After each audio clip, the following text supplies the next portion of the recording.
Bapa dan saudara yang terkasih dalam Tuhan Yesus Kristus, saya ucapkan selamat hari Minggu dan salam sejahtera bagi kita sekalian. Kita patut bersyukur kepada Tuhan yang tetap memelihara kehidupan kita. Walaupun secara khusus di tengah-tengah kita situasi lockdown masih kita jalani sehubungan dengan semakin merebaknya virus corona dan terlebih kekhawatiran akan varian baru Delta, sehingga pemerintah menetapkan situasi lockdown ini. Namun dalam situasi di mana kita tidak dapat beribadah secara langsung di tengah-tengah gereja, maka kita dapat tetap memuji Tuhan, dan firman Tuhan tidak dapat dikekang atau dibelenggu oleh apapun. Oleh sebab itu, ibu bapa dan saudara, marilah kita beribadah kepadanya di dalam kesungguhan dan mengalami kehadirannya. Ibu bapa dan saudara yang dikasihi oleh Tuhan, marilah kita memuji Tuhan dengan bernyanyi dari Kidung Jemaat nomor 8, bait yang pertama, kedua, dan ketiga. Bagimu Tuhan nyanyianku.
Saudara yang dikasihi oleh Tuhan, kita datang menghadap hadirat Tuhan dalam ibadah ini di dalam satu pengakuan bahwa pertolongan kita datangnya dari Tuhan, Dia yang menjadikan langit dan bumi dan yang memelihara kasih setianya secara turun-temurun dan tiada pernah meninggalkan perbuatan tangannya. Turunlah kiranya atas diri saudara-saudara sekalian anugerah Tuhan kita Yesus Kristus, kasih setia dari Allah Bapa, dan persekutuan di dalam kuasa Rohul Kudus-Nya. Amin. Kita sambut dengan haleluya. Haleluya, haleluya, haleluya.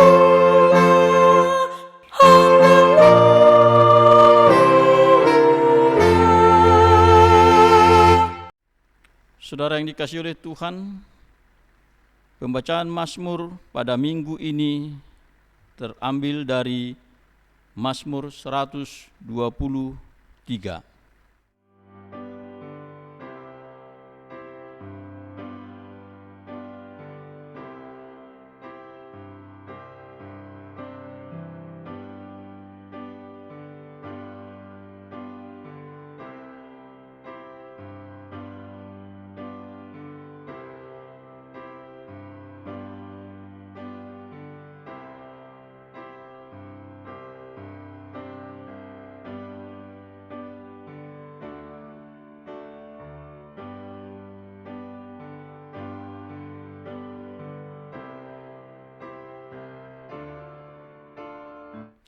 Ibu bapa dan saudara yang terkasih, sejenak kita akan membaca firman Tuhan untuk minggu ini sebagai pembacaan Alkitab yang tertulis dalam pembacaan pertama 2 Samuel 5 ayat 1 sampai ayat 5 dan dilanjutkan dengan ayat 9 hingga ayat yang ke-10. Dan pembacaan yang kedua dari 2 Korintus pasal 12 ayat yang kedua hingga ayat yang ke-10.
Berbahagialah kita yang membaca dan mendengar firman Tuhan, serta melakukannya dalam kehidupan kita sehari-hari. Saudara yang dikasihi oleh Tuhan, untuk menyambut pemberitaan firman Tuhan, marilah kita mempersiapkan hati dan pikiran kita untuk memuji Tuhan dengan bernyanyi dari Nyanyikanlah Kidung Baru nomor 210, bait yang pertama, kedua, dan kelima, Kuutus Kau.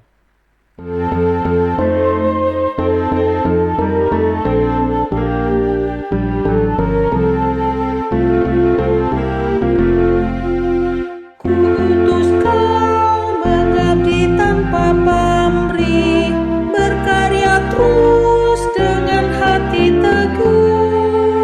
Meski dihina dan menanggung duka, Kuutus Kau mengabdi bagiku.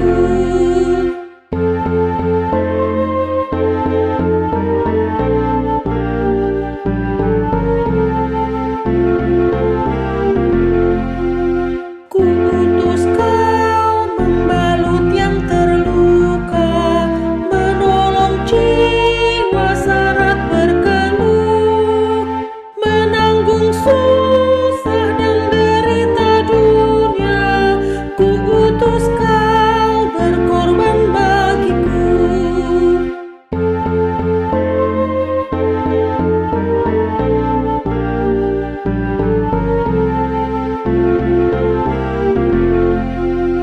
Kuutus Kau mencari sesamamu yang hatinya tegar terbelenggu, untuk menyelami karya di Kalvari. Kuutus Kau mengiring langkahku, karena Bapa mengutusku. Kuutus Kau. Marilah kita berdoa. Damai sejahtera Allah yang melampaui segala akal, kiranya memelihara hati dan pikiran kita semua dalam Kristus Yesus Tuhan kita. Amin. Ibu bapa dan saudara yang dikasihi oleh Tuhan, firman Tuhan yang menjadi dasar perenungan kita pada saat ini bertepatan di minggu kelima setelah Pentakosta, tertulis dalam Injil Markus, yakni Markus 6 ayat 1 hingga ayat yang ke-13. Marilah kita dengarkan firman Tuhan ini di tengah-tengah kita. Dalam Alkitab kita diberi judul perikop Yesus ditolak di Nazaret dan Yesus mengutus ke-12 rasul. Demikianlah firman Tuhan. Kemudian Yesus berangkat dari situ dan tiba di tempat asalnya, sedang murid-muridnya mengikuti dia. Pada hari Sabat, ia mulai mengajar di rumah ibadat, dan jemaat yang besar takjub ketika mendengar dia, dan mereka berkata, "Dari mana diperolehnya semuanya itu? Hikmat apa pulakah yang diberikan kepadanya? Dan mujizat-mujizat yang demikian, bagaimanakah dapat diadakan oleh tangannya? Bukankah ia ini tukang kayu, anak Maria, saudara Yakobus, Yoses, Yudas, dan Simon? Dan bukankah saudara-saudaranya yang perempuan ada bersama kita?" Lalu mereka kecewa dan menolak dia. Maka Yesus berkata kepada mereka, "Seorang nabi dihormati di mana-mana kecuali di tempat asalnya sendiri, di antara kaum keluarganya dan di rumahnya.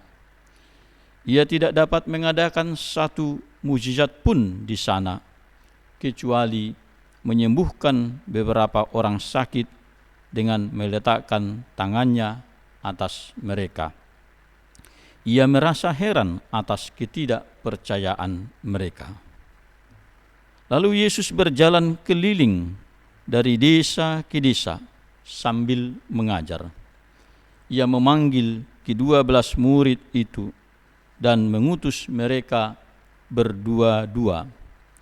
Ia memberi mereka kuasa atas roh-roh jahat dan berpesan kepada mereka supaya jangan membawa apa-apa dalam perjalanan mereka kecuali tongkat, roti pun jangan, bekal pun jangan, uang dalam ikat pinggang pun jangan. Boleh memakai alas kaki, tetapi jangan memakai 2 baju. Katanya selanjutnya kepada mereka, kalau di suatu tempat kamu sudah diterima dalam suatu rumah, tinggallah di situ sampai kamu berangkat dari tempat itu. Dan kalau ada suatu tempat yang tidak mau menerima kamu, dan kalau mereka tidak mau mendengarkan kamu, keluarlah dari situ dan kebaskanlah debu yang di kakimu sebagai peringatan bagi mereka. Lalu pergilah mereka memberitakan bahwa orang harus bertobat, dan mereka mengusir banyak setan dan mengoles banyak orang sakit dengan minyak dan menyembuhkan mereka.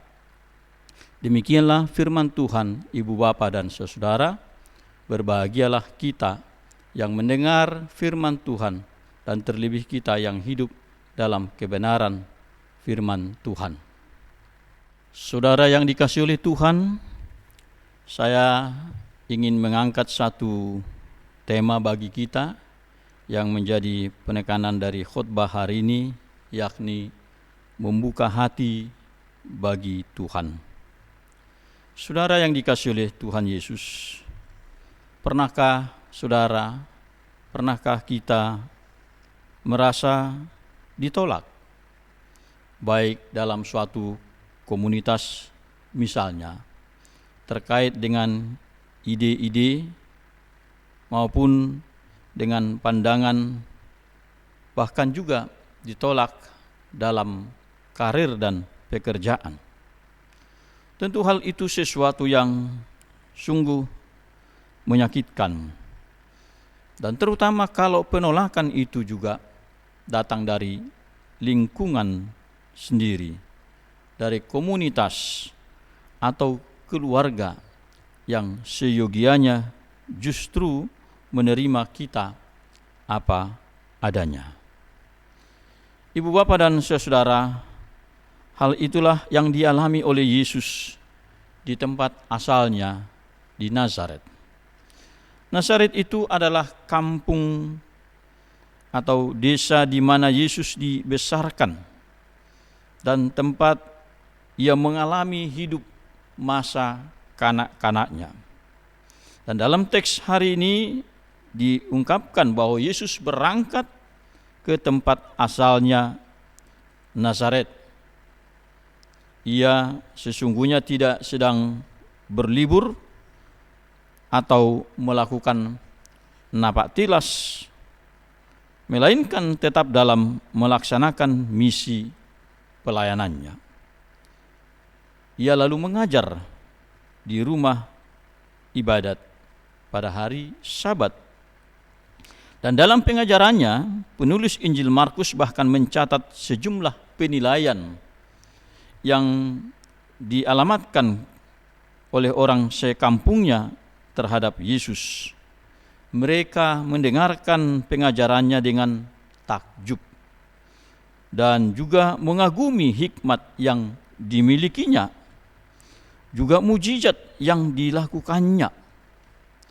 Namun ibu bapa dan saudara, ketakjuban tersebut ternyata tidak berbuah pada pujian terhadap Allah atau terhadap Yesus atas pelayanan yang dilakukannya, melainkan mereka mengungkapkan dan menunjukkan sinisme pada Yesus dan keluarganya. Dalam ayat 3 dikatakan, bukankah ia ini tukang kayu, anak Maria, saudara Yakobus, Yoses, Yudas dan Simon, dan bukankah saudara-saudaranya yang perempuan ada bersama kita? Lalu mereka kecewa dan menolak dia. Orang Nazaret sebagai bagian dari warga Israel sesungguhnya tidak mengetahui dan mengingat bahwa Yesus maupun Yusuf orang tuanya sebenarnya adalah keturunan Daud, raja yang sangat mereka banggakan dalam masa lampau. Penyebutan nama-nama anggota keluarga oleh mereka yang menolaknya, kalau kita bandingkan dengan istilah sekarang, itu sebenarnya sudah termasuk kategori ad hominem, seperti yang saat ini banyak dilakukan oleh orang tertentu di media sosial. Seseorang akan melakukan suatu ad hominem atau pelecehan, perendahan bila dalam berkomunikasi atau berargumentasi dengan orang lain tidak mampu melawan atau meresponnya dengan ide-ide dalam pemikirannya, melainkan menyerang pribadi yang bersangkutan, menghina dirinya maupun keluarganya, dan bahkan orang kadang sampai melakukan pembunuhan karakter dengan mempublish, membeberkan kelemahan-kelemahan orang lain. Nah, ibu bapak dan saudara, kalau kita cek sebenarnya dalam teks ini kita tidak menemukan alasan kekecewaan atau penolakan terhadap Yesus terkait dengan pengajarannya. Artinya tidak ada hal-hal yang merugikan mereka. Bahkan disebutkan mereka sesungguhnya takjub. Namun demikian, sehebat apapun seseorang di dalam pekerjaan, di dalam karir, di dalam kemampuan dan kapasitasnya, bila kebencian telah memenuhi hati orang lain terhadapnya, maka semua yang dikatakannya tetap tidak akan diterima atau dihargai. Dan itu yang terjadi terhadap Yesus. Itu sebabnya Yesus mengemukakan suatu hal dari sikap mereka yang terhadapnya, yang juga sering terjadi secara umum. Dikatakan pada ayat 4, seorang nabi dihormati di mana-mana kecuali di tempat asalnya sendiri, di antara kaum keluarganya dan di rumahnya. Penolakan terhadap Yesus selalu akan terkait dengan penolakan terhadap orang-orang yang diutusnya. Pelayanan Yesus begitu banyak dan luas, dan oleh karena itulah ia memanggil dan merekrut murid-muridnya untuk menopang pelayanannya. Dan kemudian Yesus mengutus murid-muridnya berdua-dua. Satu grup kecil yang cukup efisien, cukup efektif. Dan murid-murid itu diutus dan diperlengkapi oleh Yesus, tetapi bukan dengan bekal material, melainkan dengan kuasa. Pada ayat 7 dan 9 dikatakan, ia memberi mereka kuasa atas roh-roh jahat dan berpesan kepada mereka supaya jangan membawa apa-apa dalam perjalanan mereka kecuali tongkat, roti pun jangan, bekal pun jangan, uang dalam ikat pinggang pun jangan. Boleh memakai alas kaki, tetapi jangan memakai 2 baju. Tentu ibu bapa dan saudara, tidak mudah bagi kita membayangkan keadaan yang sangat terbatas dan sulit tersebut dalam konteks zaman saat ini dalam pengutusan para pekabar Injil misalnya. Namun poin berharga yang kita pahami di sini ialah bahwa pengandalan akan kuasa yang diberikan oleh Tuhan lebih berharga dari hal-hal material. Walaupun demikian, tentu saja Allah akan tetap menyediakan bagi mereka kebutuhan hidup temporal, kebutuhan hidup sehari-hari. Itu sebabnya Yesus mengatakan juga kemungkinan adanya orang yang akan menerima mereka tinggal di rumahnya. Namun sebagaimana adanya penolakan terhadap Yesus, maka ia juga mengantisipasi kemungkinan hal yang sama terhadap murid-murid yang diutusnya. Dalam hal sedemikian Yesus berkata, "Dan kalau ada suatu tempat yang tidak mau menerima kamu, dan kalau mereka tidak mau mendengarkan kamu, keluarlah dari situ dan kebaskanlah debu yang di kakimu sebagai peringatan bagi mereka." Ayat 11. Sikap dan cara yang disebut Yesus itu menunjukkan respon atas penolakan kehadiran Tuhan dan Injil keselamatan yang disampaikan. Namun sikap yang disampaikan oleh Yesus untuk dilakukan oleh murid-muridnya yang ditolak, sesungguhnya itu bukanlah sikap kebencian personal, melainkan sikap yang menyimbolkan respon atas ketidaksediaan untuk bertobat. Penolakan itu adalah penolakan atas kehadiran Tuhan sendiri oleh orang-orang yang hidupnya tetap dalam kegelapan dan keberdosaan. Konsekuensi penolakan akan firman Tuhan merupakan hukuman yang berat, sebagaimana firman Tuhan kepada umat Israel pernah diungkapkan melalui Nabi Yeremia yang berkata, "Engkau sendiri telah menolak aku, demikian firman Tuhan, telah pergi meninggalkan aku, maka aku akan mengacungkan tanganku dan membinasakan engkau. Aku sudah jemu untuk merasa sesal." Yeremia 15 ayat 6.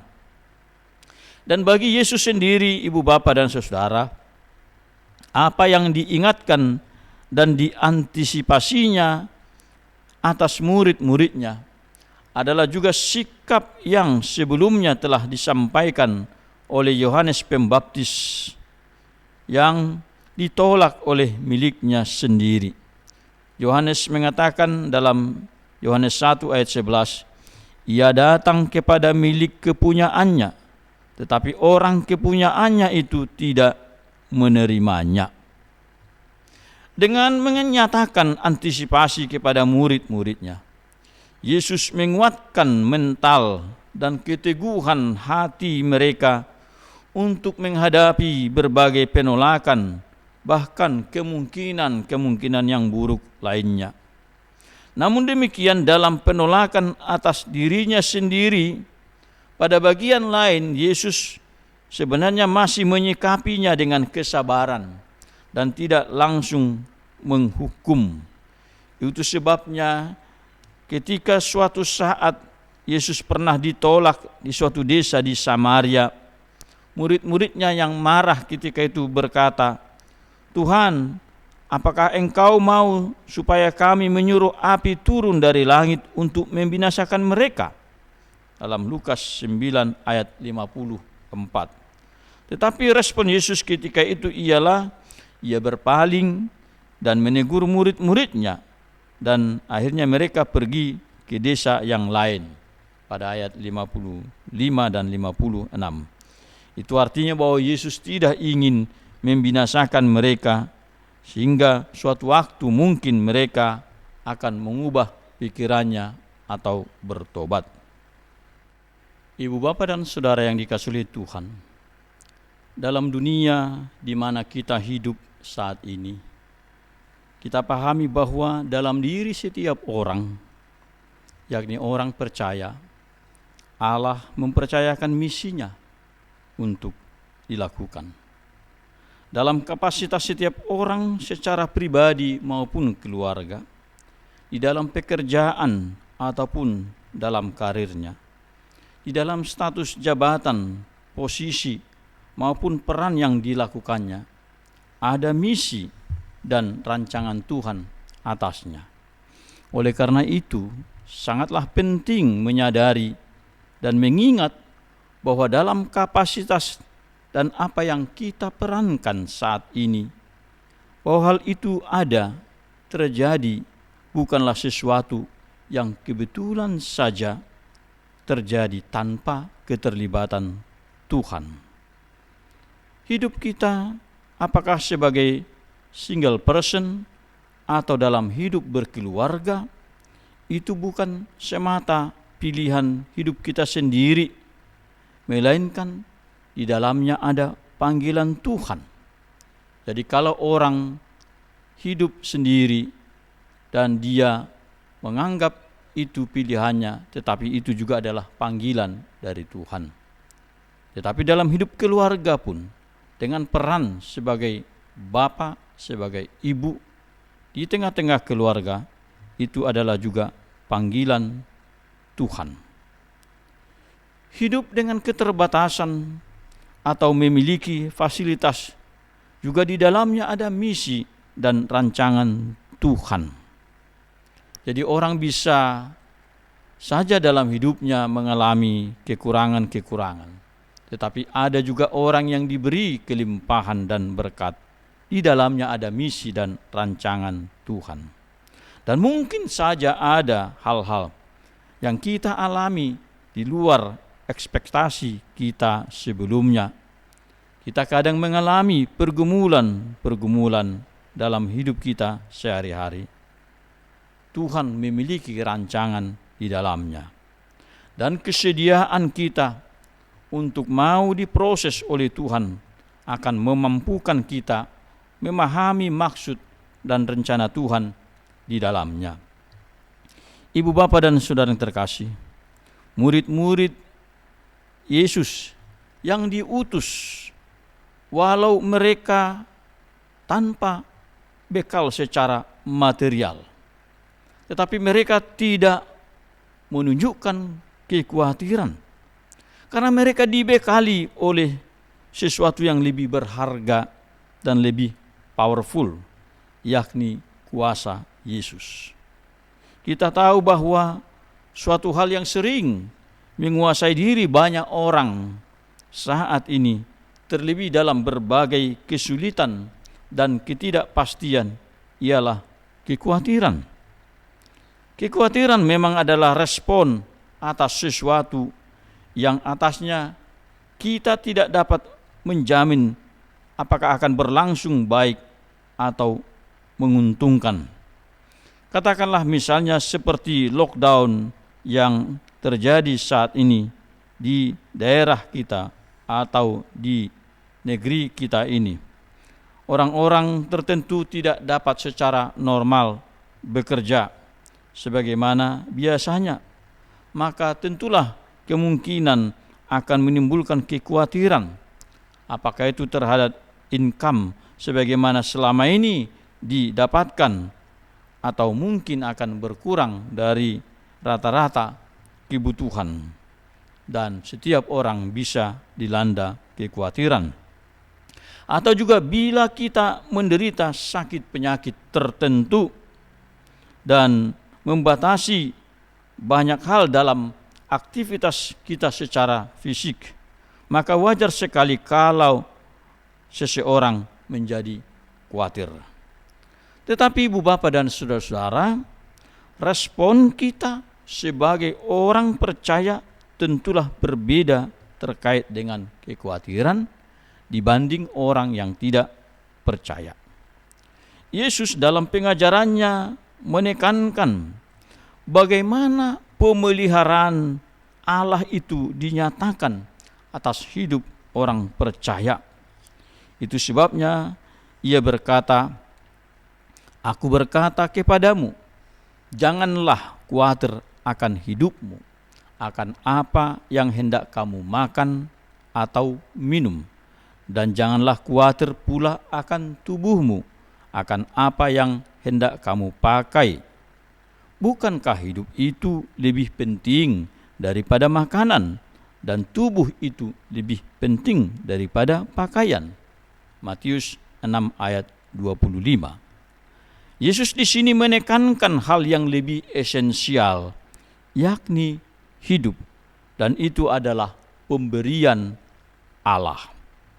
Dan Yesus juga menekankan pada ayat selanjutnya, "Siapakah di antara kamu yang karena kekhawatirannya dapat menambahkan sehasta saja pada jalan hidupnya?"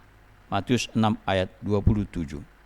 Itu artinya, ibu bapa dan saudara, walaupun tidak mudah untuk melepaskan diri dari kekhawatiran, namun kekhawatiran itu sendiri tidak pernah menolong atau memberikan solusi bagi kita. Namun demikian, dengan perkataan Yesus ini tidaklah juga memaksudkan bahwa seseorang akan menjadi pasif saja tanpa melakukan apapun oleh karena dia tidak khawatir. Kekhawatiran tidak boleh membelenggu kita untuk tidak berbuat, berikhtiar, atau mencari peluang dan momen yang baik untuk bekerja dan melakukan hal-hal yang baik. Ibu bapa dan saudara yang dikasihi oleh Tuhan, sambutan yang baik dan pintu yang terbuka terhadap mereka yang diutus Tuhan adalah bentuk dari hospitality. Dan hospitality adalah wujud kasih Tuhan. Di dalam hospitality ada kehadiran dan campur tangan Tuhan.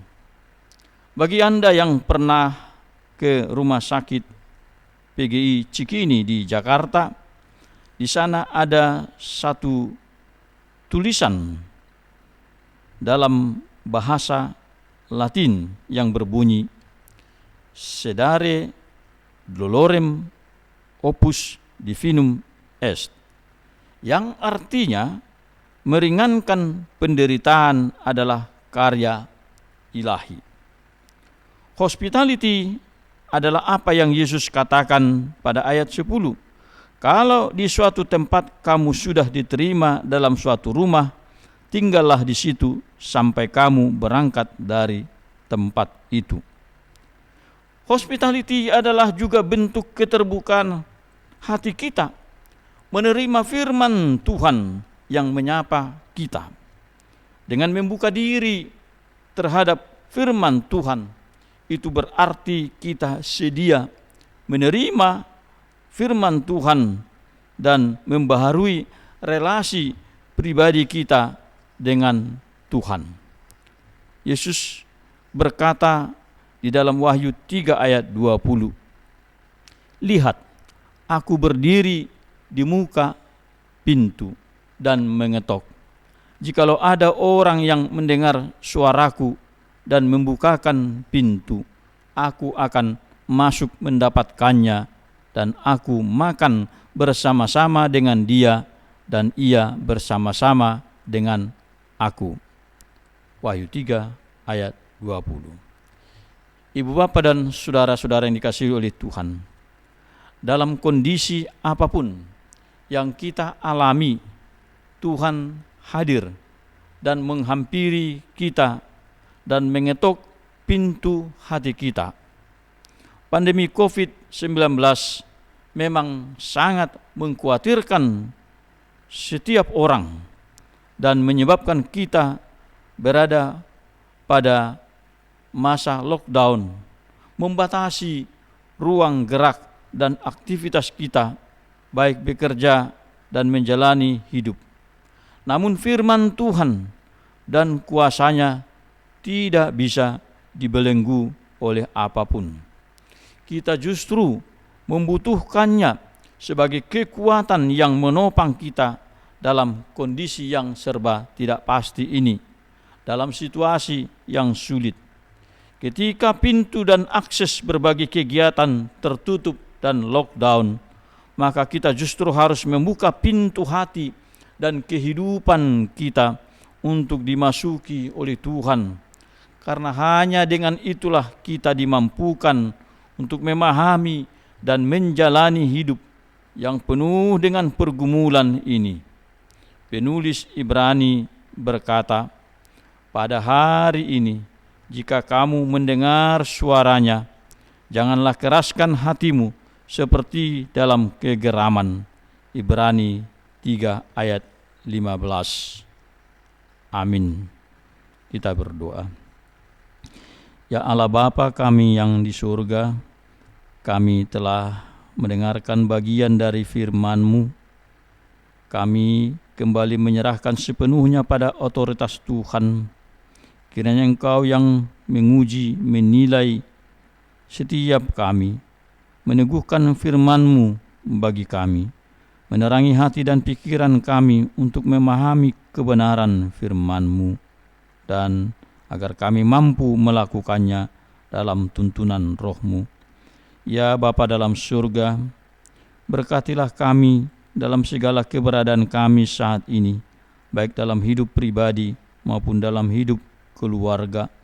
Engkau tahu sungguh seluruh isi hati kami yang terdalam, pergumulan-pergumulan kami dalam hidup pribadi, dalam hidup keluarga, dalam pekerjaan, dalam mendidik dan membesarkan anak-anak, bahkan juga dengan segala situasi yang Engkau izinkan hadir di tengah-tengah lingkungan kami. Kami ingin tetap dan memohon kepada Tuhan agar Engkaulah yang melalukan segala peristiwa dan pandemi COVID yang saat ini di berbagai tempat menunjukkan penyebaran yang lebih luas. Lindungi kami ya Tuhan, jauhkan dari sakit penyakit, tetapi tanamkanlah juga disiplin bagi setiap orang untuk turut bertanggung jawab, ambil bagian dalam penanganan untuk menghentikan penyebaran virus corona ini, agar setiap orang juga mendukung upaya yang dilakukan oleh pemerintah demi keselamatan dan kesehatan warga. Kami berdoa untuk setiap orang yang bergumul dengan sakit penyakit. Kami berdoa untuk setiap orang yang bergumul dengan relasi, baik secara personal maupun di tengah-tengah komunitas. Kami berdoa untuk setiap orang yang mengalami kekurangan, keterbatasan dalam mendapatkan kebutuhan hidup sehari-hari. Tolonglah mereka ya Tuhan. Kami bahkan berdoa untuk negeri Australia ini. Kami berdoa juga untuk pemerintah. Kami berdoa untuk negeri kami Indonesia. Pemerintah berikan hikmat dan kemampuan menata apa yang mendatangkan kebaikan, kesejahteraan bagi rakyat, serta kesadaran penuh warga untuk turut ambil bagian dalam memberantas, di dalam memberikan jalan keluar, terhindar dari sakit penyakit dan penyebaran virus corona saat ini.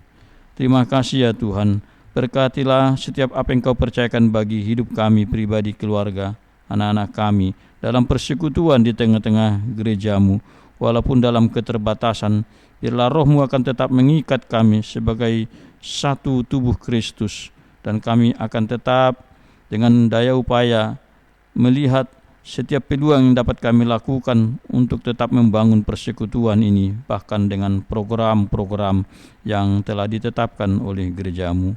Terima kasih ya Tuhan. Inilah doa kami yang terbatas ini, kami sampaikan di dalam nama Tuhan Yesus, Tuhan dan Juru Selamat kami yang hidup. Amin. Saudara yang dikasihi oleh Tuhan, marilah kita memuji Tuhan dari Kidung Jemaat nomor 412 26 bait pertama dan keempat, kita harus membawa berita.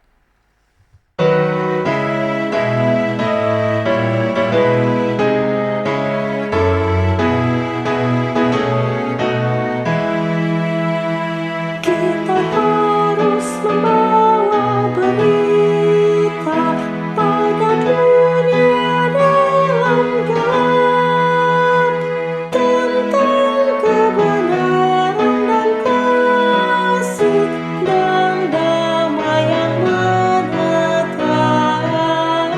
dan damai yang menetap. Karena gelap jadi remang pagi dan remang jadi siang terang. Kuasa Kristus kan nyata, rahmani dan cemerlang.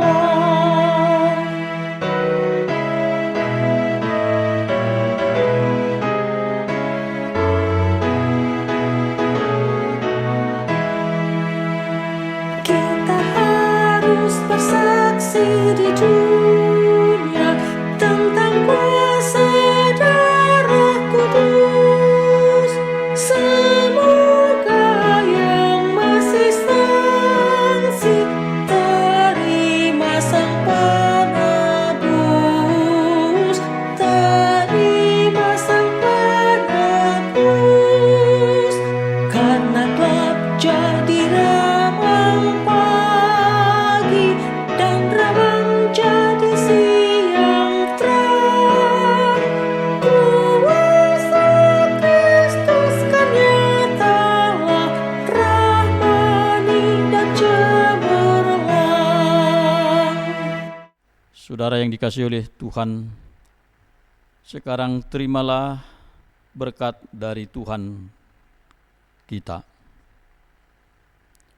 Tuhan memberkati dan melindungi engkau.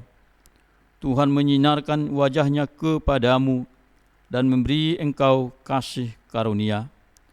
Tuhan menghadapkan wajah-Nya kepadamu dan memberi engkau damai sejahtera. Amin.